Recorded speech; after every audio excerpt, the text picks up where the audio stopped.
नई यात्रा पर चलने के लिए, जहां हर मोड़ पर आपको एक नया चमत्कार देखने को मिलेगा। तो बने रहिए हमारे साथ इस वीडियो के आखिर तक, क्योंकि यह कहानी केवल सुनने के लिए नहीं बल्कि महसूस करने के लिए है। तो चलिए यीशु के बचपन की इस दिव्य कथा को विस्तार से समझते हैं। यीशु मसीह का जन्म बेथलेहम की गौशाला में हुआ था। यह वही क्षण था जब स्वर्ग से स्वर्गदूतों ने पृथ्वी पर शांति और आनंद का संदेश सुनाया था। चरवाहे जो रात को अपने भेड़ों की रखवाली कर रहे थे, उन्होंने सबसे पहले इस दिव्य घटना के गवाह बने। उन्हें स्वर्गदूतों ने बताया कि एक उद्धारकर्ता का जन्म हुआ है जो मानव जाति के पापों का बोझ उठाएगा। लेकिन यह कहानी केवल यहाँ तक सीमित नहीं है, बल्कि यीशु का बचपन रहस्यों से भरा हुआ था। उनकी मां मरियम और पिता यूसुफ ने उन्हें बड़ी सावधानी से पाला। जब यीशु केवल एक बालक थे, तब एक भविष्यवाणी ने उनके जीवन को और भी रहस्यमयी बना दिया। जब राजा हेरोद को ज्योतिषियों से पता चला कि यह बच्चा एक महान राजा बनेगा, तो उसका दिल भय और जलन से भर गया। उसने आदेश दिया कि बेथलेहम और उसके आसपास के सभी छोटे बच्चों को मार दिया जाए। लेकिन परमेश्वर ने एक स्वप्न के माध्यम से यूसुफ को सचेत किया और उन्हें अपने परिवार को मिस्र ले जाने का निर्देश दिया। यीशु का यह यात्रा अनुभव न केवल खतरों से भरा था, बल्कि परमेश्वर की देखभाल का जीवंत उदाहरण भी था। मिस्र में उनके बचपन के कई रहस्यमयी और चमत्कारी घटनाएं हुई, जिनके बारे में आज भी चर्चा की जाती है। मिस्र में रहते हुए यीशु अन्य बच्चों से बिल्कुल अलग थे। कहा जाता है कि जब वे खेलते थे, तो उनकी उपस्थिति से सभी को शांति और प्रेम का अनुभव होता था। उनकी छोटी छोटी हरकतों में दिव्यता झलकती थी। एक बार जब यीशु 5 वर्ष के थे, तो उन्होंने मिट्टी से एक पक्षी बनाया। अन्य बच्चे इसे देखकर हंसी करने लगे, लेकिन यीशु ने उस पक्षी पर हाथ रखा और प्रार्थना की। जैसे ही उन्होंने प्रार्थना पूरी की, वह पक्षी जीवित होकर उड़ गया। यह घटना वहां मौजूद सभी लोगों के लिए चमत्कार से कम नहीं थी। यीशु के बचपन की सबसे रहस्यमयी घटना तब हुई जब वे केवल 12 वर्ष के थे। यरूशलेम के मंदिर में वे अपने माता पिता से अलग हो गए। मरियम और यूसुफ ने 3 दिन तक उन्हें खोजा और अंततः मंदिर में पाया। वहां यीशु यहूदी विद्वानों और धर्मगुरुओं के साथ चर्चा कर रहे थे। उनकी समझदारी और ज्ञान से सभी आश्चर्यचकित थे। एक बार फिर यह स्पष्ट हो गया कि यह बालक केवल साधारण नहीं है, बल्कि उसमें परमेश्वर की आत्मा बसती है। यीशु के रहस्यमयी कार्यों और चमत्कारों से मरियम और यूसुफ भी कई बार चिंतित हो जाते थे।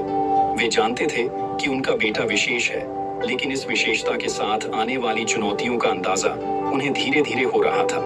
एक बार मरियम ने यीशु से पूछा, बेटा, तुम ऐसा क्यों करते हो? और यीशु ने उत्तर दिया, क्या आप नहीं जानती कि मुझे अपने पिता के काम में लगना चाहिए? यह उत्तर मरियम को और अधिक आश्चर्य में डाल देता था। हालांकि यीशु अन्य बच्चों के साथ खेलते थे, लेकिन उनका प्रभाव हमेशा अलग होता था। उनके दोस्त उनकी बातों से प्रेरित होते थे। वे दया, प्रेम और शांति की शिक्षा देते थे। एक बार गांव में बारिश नहीं हो रही थी। सभी लोग परेशान थे। छोटे यीशु ने गांव के लोगों को इकट्ठा किया और प्रार्थना की। कुछ ही समय में आसमान में बादल छा गए और बारिश होने लगी। यह घटना पूरे गांव के लिए एक रहस्यमयी चमत्कार थी। यीशु का बचपन साधारण तो था, लेकिन उनके हर कदम में एक गहरा संदेश छिपा हुआ था। उनका बचपन यह दिखाता है कि कैसे एक छोटे बच्चे ने अपने हर कार्य से परमेश्वर की योजना को पूरा करने की दिशा में काम किया। एक और घटना में, जब गांव में कुछ बच्चे झगड़ा कर रहे थे, यीशु ने उन्हें समझाने की कोशिश की। उन्होंने कहा, दुनिया में प्रेम और क्षमा सबसे बड़ा आशीर्वाद है। अगर तुम एक दूसरे को माफ नहीं करोगे, तो तुम्हारा दिल दुख से भर जाएगा। उनकी बात सुनकर बच्चे शांत हो गए और एक दूसरे को गले लगा लिया। यह घटना उस समय के लोगों के लिए भी एक बड़ी सीख बन गई। मरियम और यूसुफ दोनों ही साधारण जीवन जीने वाले लोग थे। वे चाहते थे कि यीशु भी एक सामान्य जीवन जिए, लेकिन यीशु के स्वभाव ने उन्हें हमेशा चौंकाया। उनके छोटे छोटे कार्यों में दिव्यता की झलक थी। एक बार मरियम ने देखा कि यीशु अपने छोटे छोटे खिलौनों को दूसरों के बच्चों को बांट रहे हैं। जब उन्होंने उनसे पूछा कि वे ऐसा क्यों कर रहे हैं, तो यीशु ने मुस्कुराते हुए कहा, माँ, अगर मेरे पास सब कुछ है और मेरे दोस्त उदास हैं, तो यह सही नहीं है। मुझे उनकी खुशी चाहिए। छोटे यीशु का झुकाव बचपन से ही आध्यात्मिकता की ओर था। वे अक्सर अकेले बैठकर प्रार्थना करते थे। मरियम को कई बार चिंता होती थी कि उनका बेटा इतना अलग क्यों है, लेकिन हर बार यीशु के शब्द उनके दिल को शांति देते थे। एक रात मरियम ने यीशु से पूछा, तुम किससे बातें करते हो जब तुम अकेले होते हो? यीशु ने कहा, माँ, मैं अपने स्वर्गीय पिता से बातें करता हूँ। वह हमेशा मेरी सुनते हैं। यीशु के खेलने का तरीका भी अलग था। जब बच्चे लड़ाई झगड़ा करते थे तो यीशु उन्हें जोड़ने का काम करते थे। एक बार जब बच्चों ने उन्हें राजा बनकर खेलने के लिए कहा तो उन्होंने जवाब दिया, सच्चा राजा वह होता है जो सबकी सेवा करे।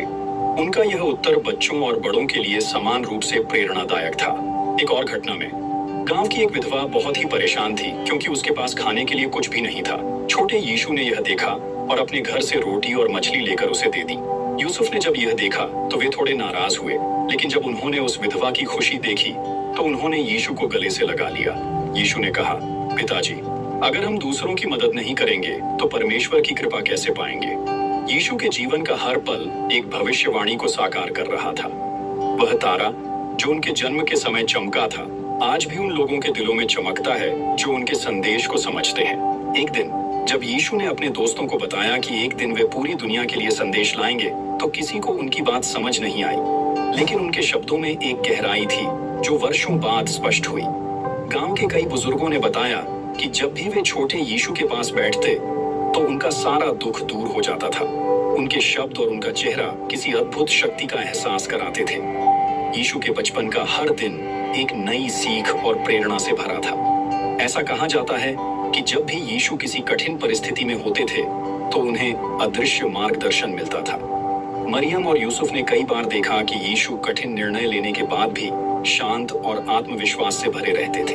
एक घटना में गांव के लोग एक बीमार बच्चे को लेकर आए। बच्चे को कोई भी उपचार ठीक नहीं कर पा रहा था। मरियम चिंतित थी कि इतनी छोटी उम्र में यीशु को ऐसे हालात का सामना करना पड़ रहा है, लेकिन यीशु ने बच्चे के सिर पर हाथ रखा और अपने स्वर्गीय पिता से प्रार्थना की।